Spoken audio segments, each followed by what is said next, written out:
The Jeep pushed confidently through the soft sand, closer and closer to the turquoise sliver on the horizon. From 50 feet back, it looked like a solid and capable rig. From 20 feet out, you could certainly tell this vehicle had been around the peninsula a few times.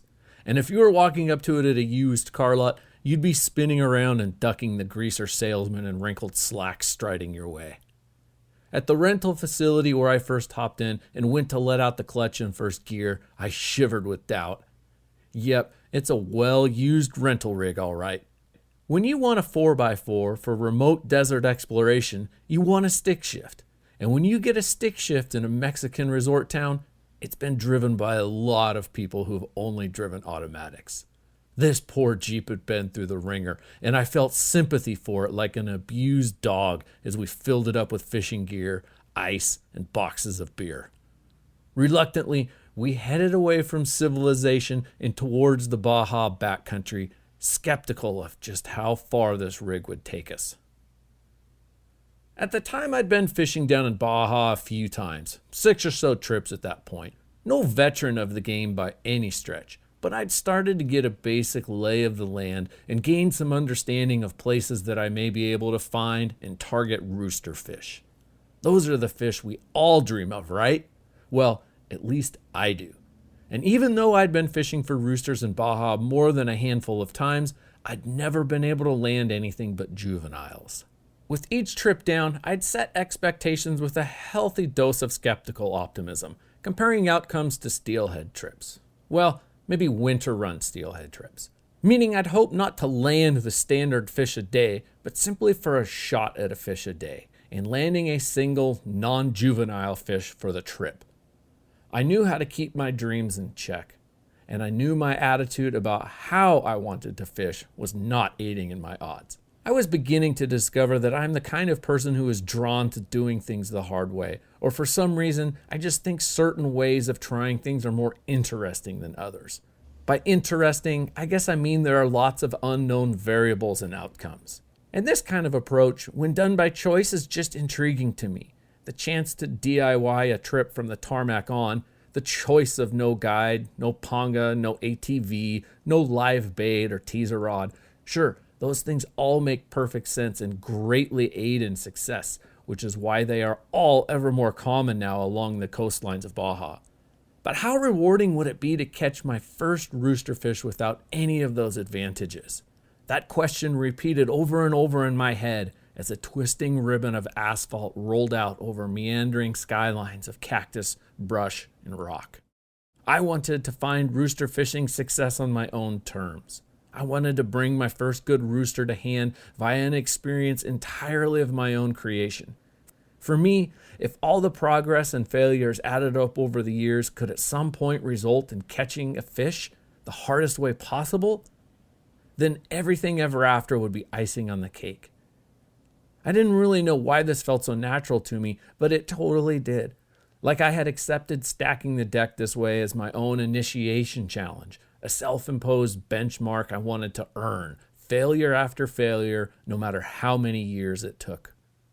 But this time, we were in an entirely new region of Baja. Along with my buddy Paul and my wife Allie, we were stoked to be sharing such unique and rewarding DIY experiences together. From plenty of hand gesturing and broken Spanish skills between the three of us, we were trying to reach a remote section of beach suggested to us by local fishermen. This is one of my favorite things about exploring down here, the off-road element.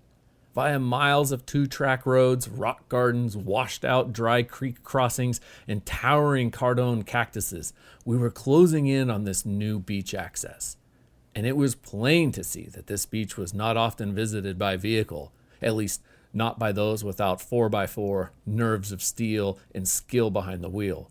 Sections of the road were steep and whooped out enough that careful line selection was required even for our short wheelbase Jeep to crawl up and over and four low. As we left the hardpan desert terrain behind and entered the transition to the beach and sand dunes, sections were very soft and rutted.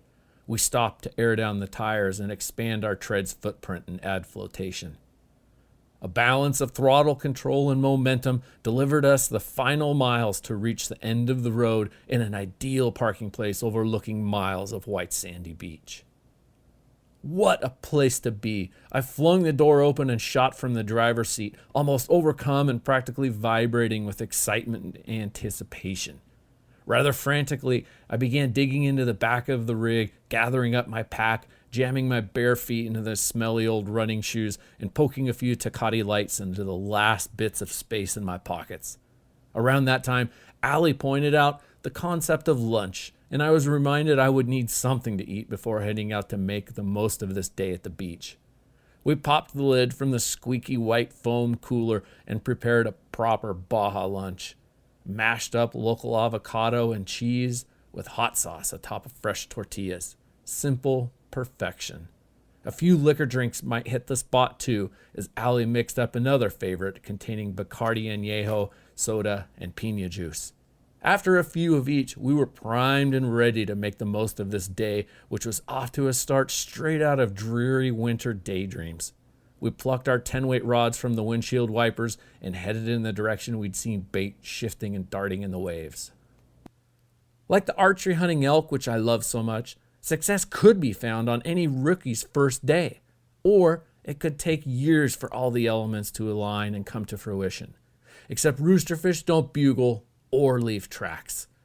In exchange, however, there are advantages of being able to spot feeding fish as they push prey into the air with a white spray and convention of shorebirds that can be spotted from hundreds of yards away. So this hunting is actually quite visual, either by the flags of a feeding frenzy or the ghost-like shapes of the fish themselves.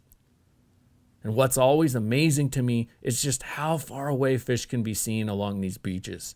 Spend enough time staring at knee-high waves rolling into the shore, and over time, the slightest shapes and shadows begin to materialize. A quick hustle sprinting closer will typically reveal something. You just never know what it's going to be. Maybe a submerged plastic bag drifting along, maybe just some seaweed, or maybe a marauding pair of predatory fish. That's what I wondered while scanning the mildly wind-chopped water, squinting to locate anything that could be fish. Paul had continued around the point and was far out of sight now, and Allie was posted up under an umbrella back at the rig. I'd noticed several large needlefish patrolling the area, and throwing flies at them was so fun because the instant the fly hit the water, the fish would spot it from nearly any direction and close in with such speed it was thrilling just to witness. Not many would actually eat my fly, but after a few hard slams, I figured I'd better tie something on that I was willing to lose, given that I wasn't properly tackled for such toothy critters. Digging through my container of flies, I recall looking around me and taking in just how satisfying it was just to be standing here in this moment in time. The scenario alone was enough to make me well up with emotion. There's an overwhelming atmosphere in the parts of Baja I've experienced that is so appealing to me. Let me preface this by saying that I am not well traveled. Short of a handful of fishing trips to Canada and once to New Zealand, I have not traveled the globe to far-off exotic places or cultures with striking reputations. So my scope is limited. But with that said, the culture and community of this place is one of simplicity, literal simplicity. Get enough to eat, drink, and survive. Live, laugh, and love, and the rest can be damned. That's all that seems to matter in Baja. In many ways, it makes sense to me. Career-driven life goals can suck it. The desert environment is brutal. Wind, heat, and dust prevail. The elements can drive a reasonable person mad and never want to come back. I acknowledge and can relate to that person too. But when the forces of nature relent, a beautifully simplistic way of life takes over. Means to food, which is insanely delicious, cold beer and cocktails, a form of transportation are about all that matters. A person could spend week after week doing nothing but existing, and fishing, of course, and would never draw any question or skepticism. It's the when in Rome analogy and a social standard. Coming from a world that's so complicated with so many obligations, conditions, and expectations, time in Baja is a submersion of pleasure and healing for minds taxed and warped by the American dream. But when the wind lays down, it's pure pleasure to be standing in water shockingly warm and the color of jewels. I am the greatest pussy you'll ever meet when it comes to cold water. So my level of enjoyment and appreciation of water temps in the mid 80s is off the charts. I mean, being an angler that for the most part of my entire life is accustomed to wearing waders when I fish, wet wading in water this warm, no, hot, is rad. It's an element of holding cork here that makes me love it all the more. When conditions only add and not subtract from the enjoyment of an experience, that's when you're living well. I mean, there are plenty of times when I complain, either out loud or just to myself, about being cold, but never when I'm rooster fishing. Maybe it's falling into the trance I love so much. Walking the beaches for miles with a rod in hand, the sound of the ocean, the seabirds, maybe a distant boat's hull breaking rhythmically over swells. It's a simplicity that I'm completely drawn to. Who wouldn't be? I've noticed that once I start walking, looking for signs of fish and reading the information in front of me, I get into a groove, a zone, if you will. It's hard to stop. Give me a minute to run down and check things out, and 10 minutes later I'll be a mile away, lost in a turquoise dream. Depending on what kind of beach I'm on, I'll sometimes let my fly drag in the sand while I walk so I can pick up a cast and fire quickly. Seconds count when fish appear, and an angler needs to be ready with an adequate amount of fly line already stripped off the reel. The line needs to be carried in such a way that it can be quickly whipped into an effective cast. Usually I'll carry my fly in my hand, with 60 or so feet of fly line dragging in a loop behind me.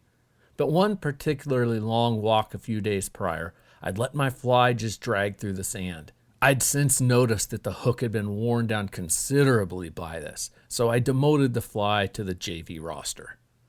So as more and more large needlefish came funneling past the shallow beach I was fishing, I reached for a fly that I could spare, a fly that would no longer be considered for shots at legitimate target fish like roosters, jacks, or dorados. The mullet pattern was one of a dozen I'd ordered for this trip, so sacrificing one here to witness the lightning-fast attack of a 4-foot needlefish was something I considered a fair trade. I paced up and down the span of beach where I'd been spotting fish. Out where the pastel colors of shallow water turned electric blue, a faint smudge appeared and slid along a gradual heading towards the shore. I broke into a mild trot to get a closer look. As the points of our triangle narrowed, the smudge materialized into the forms of 2 fish, and they were moving in a direct line, unlike the swerving, scavenging needlefish. These fish were moving fast, too, so I shifted down and turned on the jets to catch up and see what they were. It was so easy to tell they were roosters. The elegant stripes were unmistakable. Beautiful fish cruising intently along the beach as if they were pulled by a fast-moving rope. At this point, I recognized an opportunity was developing in front of me, and I needed to execute. We'd been fishing for days now with no shots at roosters, and I'd been trying over the course of years to put myself in this very situation, and only a handful of times had I been close. It was simple. All I had to do was run fast enough to get myself ahead of these fish and put my fly in front of them before they passed and vanished forever. They were a ways out there. Frantically, I stripped way too much line off of the reel and sprinted along the beach, positioning myself for a shot. I had enough time. I could see the fish continuing their course about 70 feet off the sand and paralleling the beach at my 130. From what I can remember, I grossly overshot their distance, but fortunately, I also led them by far too much, so I had to wait several paralyzing seconds before I could begin stripping. This gave the 400-grain line time to sink, a godsend I realize in hindsight. I watched as the fish approached the approximate zone where my cast had met the ocean.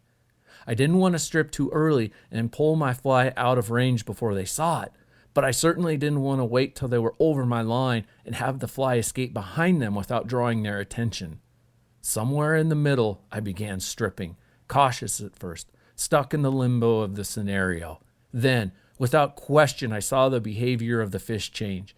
In formation, both fish banked hard left towards the beach. I began racing my fly as it was now clear the roosters were tracking it like hounds.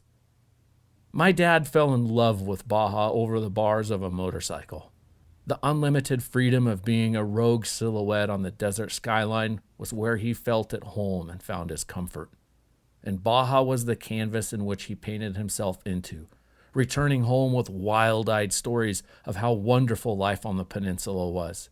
Eventually, he trucked down with a 12-foot aluminum boat atop his truck and followed his heart into the Sea of Cortez. From that point on, all fish and fishing was compared to Baja, and nothing else ever came close. I can still remember his descriptions of rooster fish chasing bait onto the dry sand, combs high in the air and whitewater crashing. My dad was emotional dynamite, and when something as thrilling as fishing the Cortez came into his life, it was just about all he would talk about once back at our home in Bend, Oregon. I guess that trait rubbed off on me a bit too. The rush of drawing something you want so bad towards you as fast as you can strip a fly is intoxicating. Coming from distant shadows in the ocean, then developing into the most incredible looking fish right before my eyes, the pair closed in on my fly, at which point was maybe about 30 feet out. As I continued pulling line as fast as I could, their combed up dorsal fins broke the surface and the pair charged into the shallow water and breaking waves at my feet. I'd been backing up as this storm of energy and emotion came at me. I was nearly out of line and about to wave my rod in a final zigzag at the water's edge. But for the last few strips before my fly reached dry sand, my line was still straight and the fish were still closing in on it. An incoming wave provided maybe a foot of depth. I rotated to my left, opposite the slight angle the fish were coming in towards me. As I rolled left and stripped, both fish flared their combs in the crumbling wave and turned tight U's away from me. When they did, the line tightened in my hand and the rod became heavy as I now lifted to feel the pull of a fish. The pair of fish ran hard back into the deep blue water, one of them taking me and my fly with it. Once settled and tight with the loose line now safe on the reel, I shouted to my wife Allie and my friend Paul. Moments later, the fish launched into a series of tarpon-esque jumps like none I've ever seen or heard of roosterfish doing. It was pure thrill. It was pure joy. Playing this fish was incredible, formidable, and fulfilling. It was so rewarding to feel something that I'd wanted for so long, to feel its force, its meaning, its impact. That fish represented so much for me personally. While I watched the reel scream and cranked down on a flexing rod, more than a simple fish was on the line. For me, it was a milestone victory I'll cherish for the rest of my life. It was a fish I'd pursued many times with nothing short of crushing defeats, but it was also the formation of an unbreakable bond with this place. A place that my late father loved and described with such color and enthusiasm when he spoke of it.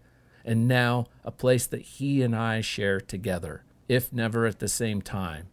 We were like many others that come in search of fish and leave forever changed. Unless, of course, a stroke of fortune renders their rental jeep useless and strands them there. Something I hope for each time I return. Thanks for listening and coming along.